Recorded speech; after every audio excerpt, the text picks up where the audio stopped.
d'Anthony Marchand.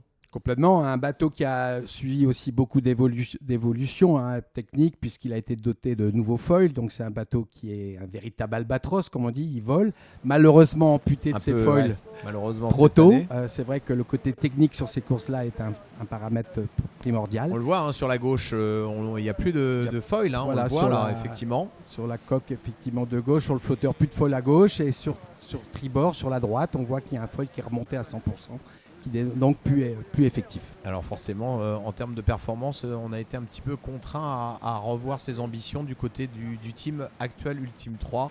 Mais en tout cas, il en termine, Anthony Marchand, et un grand coup de chapeau à ce marin exceptionnel qui vient se rajouter à la liste des rares marins qui auront réalisé un tour du monde en multicoque et en solitaire.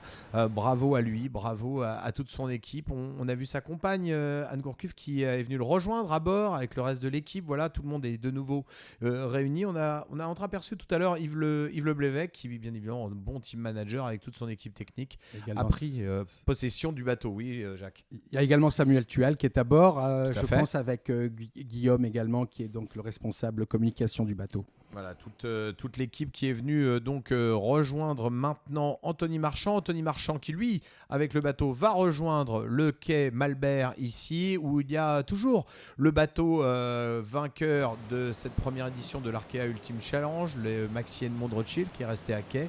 Les autres ultimes sont repartis vers leur base pour un hivernage, bien évidemment, ou plutôt une mise en chantier, parce que c'est bientôt la fin de l'hiver, mais on va réviser le bateau. Qu'est-ce qui se passe justement sur ces bateaux, Jacques, une fois qu'on en a terminé avec une telle performance, un tel tour du monde?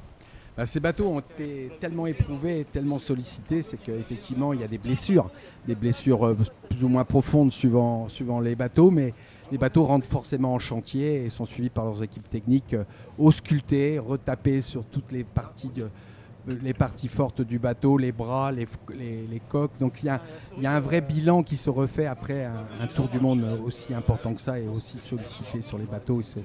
C'est vraiment des bateaux qui passent vraiment à un stade technique de surveillance et de modification si nécessaire. Voilà, le bateau qui continue son chemin en direction du port de Brest et qui va venir nous rejoindre dans quelques instants. On écoutera les impressions encore un peu plus détaillées d'Anthony Marchand.